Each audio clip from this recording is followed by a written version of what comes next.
একটা প্রোডাক্টে যদি বিবি ক্রিমের ন্যাচারাল কভারেজ এবং সানস্ক্রিনের সুরক্ষা পেয়ে যান তাহলে আলাদা করে প্রোডাক্ট ব্যবহার করার কি দরকার। আজকে আমি দেখাচ্ছি Missha M cover perfect BB cream. এটি শুধু একটি বিবি ক্রিম নয়, এটা রয়েছে SPF 42 PA++, যা কিনা সূর্যের ক্ষতিকর রশ্মি থেকেও আমাদের স্কিনকে সেভ করতে সাহায্য করে। পাশাপাশি এটি ত্বকের ছোটখাটো দাগ এবং অসমান স্কিন টোন কিংবা লালচে আভাকে একদম ন্যাচারাল লুক দিতে সাহায্য করে।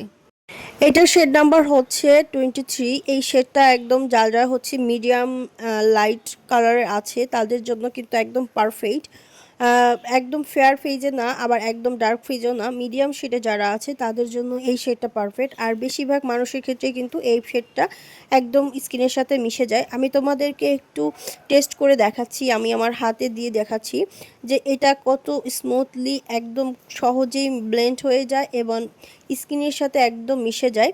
তোমার স্কিন যেমনই হোক না কেন, দেওয়ার পরে তোমার স্কিনের সাথে একদম মিশে যাবে, একদম ভারী ফিল হবে না। অনেকেই হচ্ছে ভারী ফাউন্ডেশন দিতে পছন্দ করো না, তাদের জন্য কিন্তু এই শেডটা একদম পারফেক্ট। যারা হচ্ছে কলেজ, ইউনিভার্সিটি কিংবা অফিসের জন্য একদম হালকা একটা মেকআপ টোন চাচ্ছ, তাদের জন্য কিন্তু এই বিবি ক্রিমটা একদম পারফেক্ট। তাই এখনই ইনবক্স করো গ্ল্যামার্স বাই সোহানা ফেসবুক পেজে।